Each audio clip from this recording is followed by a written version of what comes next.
Torchwood was a spin-off series of Doctor Who. But what do I think of Series 1?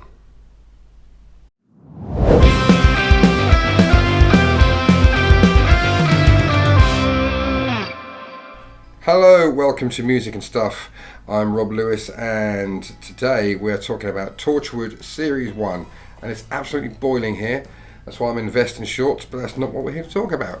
So Torchwood is a spin-off of the TV series Doctor Who. It's also an anagram of Doctor Who. Check it out.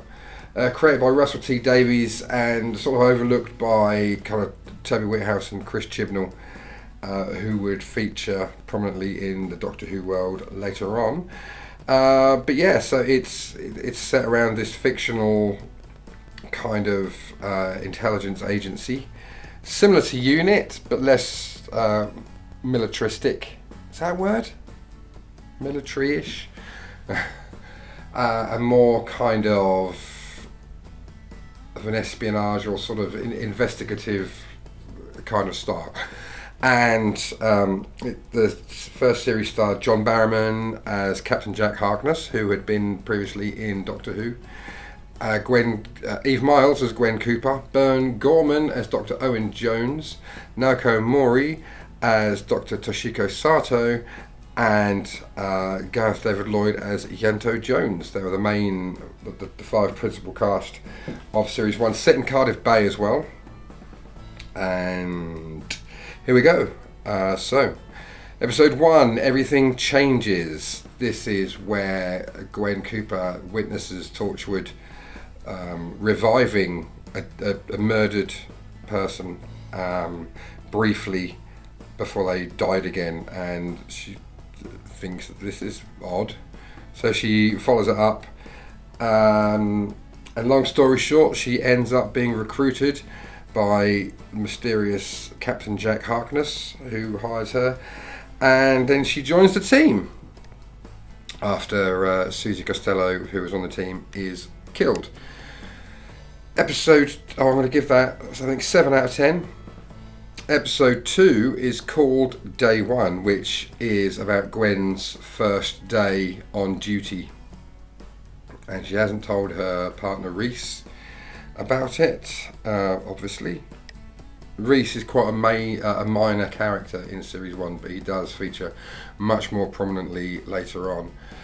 And yeah, so Day 1, they go to investigate an alien who thrives off the power of orgasmic energy. Yeah, this series wasn't for kids. Did I mention that? What's that? Thanks for watching this video. I really hope you're enjoying it. If you are, maybe you could just help out a small channel by pressing the like button, sharing it to your friends, hit the subscribe button and the alarm notification bell so you can keep up to date with my new videos, and just generally just watching them. It all helps. I'm just a small creator just trying to find my way in this YouTube metropolis. If you really want to help out as well, there's a link to my Patreon in the description and in my About section. So again, thanks very much for watching. Hope you enjoy the rest of the video. Yeah. Let me get to that. I'll give Day 1 also a 7 out of 10. That was written by... Episode 1 was written by Russell T Davies, and Episode 2, Day 1... confusing, was written by Chris Chibnall, and I'm a Chibnall defender. I didn't mind. It wasn't always the best, but he wasn't as bad as he's often made out to be when it comes to writing. Man did Broadchurch, you know. Episode 3, Ghost Machine, written by Helen Rayner, who also wrote some Doctor Who episodes. Now this is a good episode. They find this machine that kind of takes you back, doesn't take you back in time, but it takes you back so you can kind of see like an echo of the past. You're there when something traumatic has happened, and you can't get involved. You're merely there to observe. But then this happens to a couple of the characters, and then it's how they deal with what they saw when they come back to reality again. Very good episode. I rank that an 8 out of 10. Episode 4, I'm not going to lie, I think for me personally this is the low light of the first series. It's Cyberwoman, written by Chris Chibnall, and it was kind of like a sequel to the end of series 2 of Doctor Who. So it follows on from the Cybermen attack and the Battle of Canary Wharf, and Yanto's girlfriend was halfway through being transformed into a Cyberwoman or a Cyberman. I don't know what gender they should be, but she's still kind of half human, half Cyberman. So he's basically got her in the vault and is trying to get her back to normal. But of course, it doesn't go to plan. So yeah, I'm going to give that a 6 out of 10. Cyberwoman. I think it's the weakest. Mainly, I don't know. It just looks a bit cheesy with the costume and with the pterodactyl, but good to see Gareth David Lloyd cutting his acting chops there.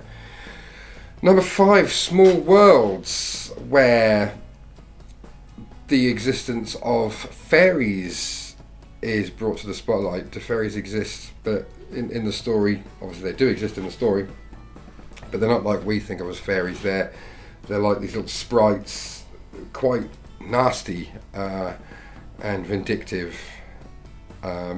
Small Worlds was written by Peter J. Hammond, directed by Alice Troughton, who I believe is a relation to, I don't know, maybe not.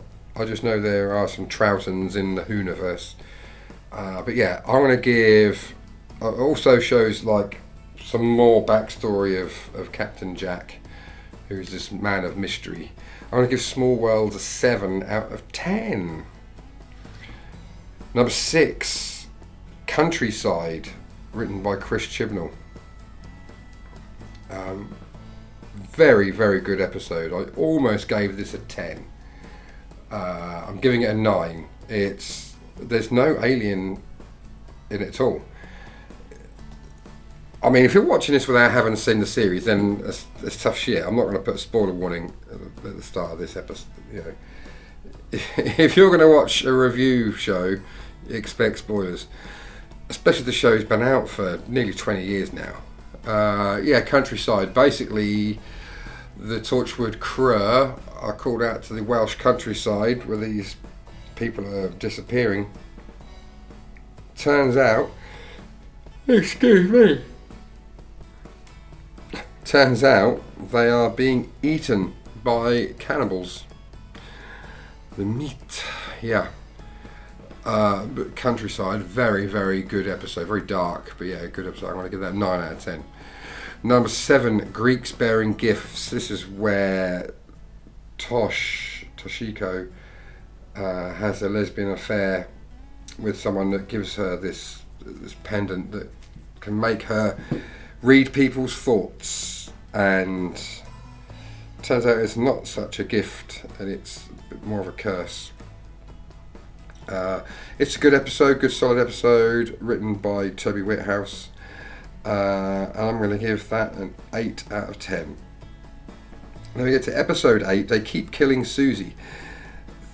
The crew use the revitalization glove, or what they call it, not the risen mitten, that was Yanto's name for it,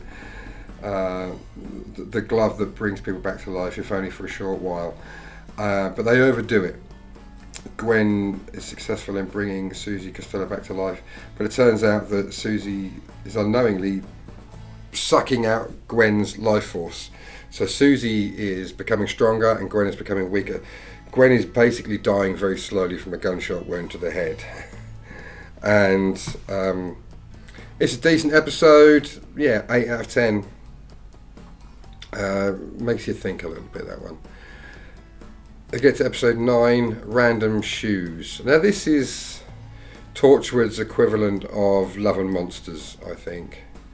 they, respect him for doing something a bit different. It's all right. Where it follows the guy that was killed, and he's like a ghost, but he can't interact with anyone. But he's a bit of a nerd and a fan of Torchwood. Oh, that's 2 yawns. What's the matter with me? Excuse me.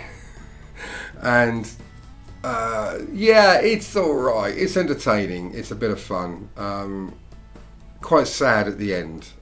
It does. It will bring the odd tear to your eye. I'm going to give Random Shoes a 7 out of 10. And it was written by Jaquetta May. And I don't know that name. I don't know if she did anything else. If it is a she, I'm assuming it's like Jackie. There's very little information about them. Episode 10, Out of Time. Mysterious plane, small plane, lands at Cardiff Airport, and its occupants are a middle-aged man, the pilot called Diane, and a young girl, completely all unrelated. And it turns out that they actually left in the 50s and landed in 2006. There's no way back. They got sucked up by the rift, so they've travelled ahead in time. And Owen falls in love with Diane. I can't remember the dad's name or the girl's name, but my God, it's a very emotional episode. Personally, I think it's the best episode of Series 1, which is why I'm giving it a 10 out of 10 for Out of Time. It was written by Catherine Tregenna, and I just think it's a fantastic episode, my favourite episode of Series 1. Watch it. We get to 11, Series 11, which is Combat, and this was actually written by Noel Clarke. Noel Clarke, who, although he's a bit blacklisted now, was a very successful director, writer and actor. He actually played Mickey Smith in Series 1 and 2 of Doctor Who. Aside from the allegations and the bad stuff, Noel Clarke, I really liked what he did. He was a good actor, good writer and everything.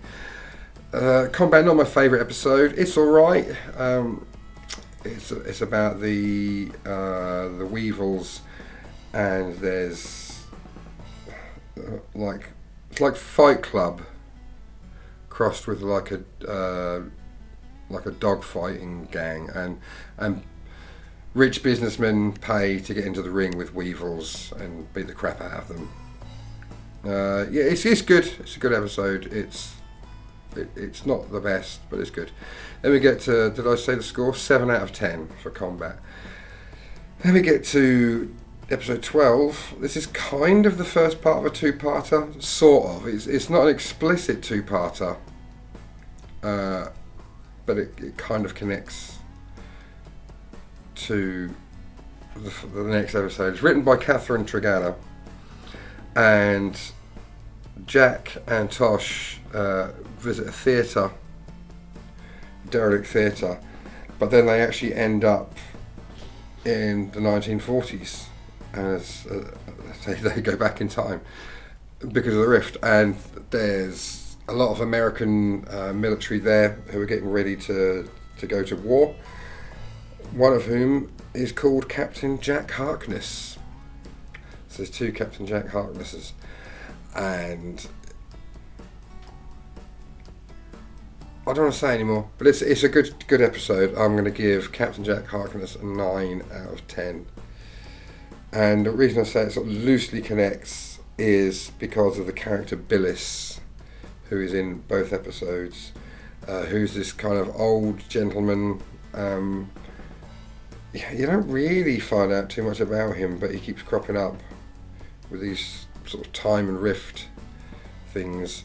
So episode 13 is called End of Days, written by Chris Chibnall again. And yeah, the rift is going mad, and the plague comes back to Cardiff, and there's all these sort of time things going wrong, and Aganon, the sort of beast from hell, comes back. And that's, I think, where the episode is let down a little bit. The CGI isn't the best. That's the trouble with CGI. It does age. Practical effects, they don't age. The CGI does. And that's, you know, you only got to look at the Star Wars prequels. 3 yawns. This is a 3 yawn episode. 15 minutes. That's 1 yawn every 5 minutes. Yeah, End of Days. It's decent, but it's not brilliant. So I'm going to give End of Days an 8 out of 10. So overall, the overview of Torchwood Series 1, it's good. It was still trying to find out what kind of a show it was, what the tone was, because they swore quite a lot in Series 1,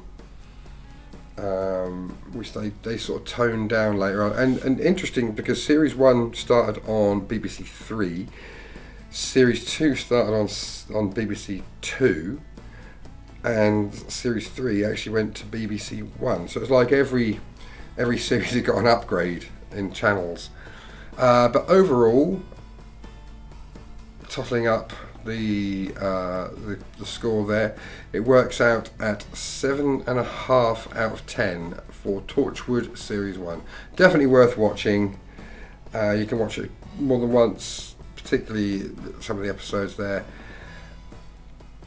Enjoy. But that's it for me. Next week here on Who's Day Tuesday should be talking about the Sarah Jane Adventures Series 1. So make sure you're here for that. There's all sorts of other stuff going on this channel. On Wednesday I have my weight loss program. Thursday's kind of a bit of a mystery day. Fridays it's Thank Kiss It's Friday, where we talk about Kiss. Saturdays is kind of a random thing. Sundays is Sunshine Sunday, so it's Oasis. And Mondays it's a song, a collection of songs, and back to Who's Day Tuesday. So yeah, thanks for watching, really appreciate it, and don't forget to do all that stuff you got to do with the like and the subscribe and all that, and I'll see you in the next one. Catch you later, Bill and Ted. What it is I need is like a 20-second clip that I can put at the end of each video. You know how other YouTubers do it, whether I have at the end of a video like 4 things on the screen, it's, you know, like and subscribe, that kind of stuff. I just need something like that, but I don't know what to put.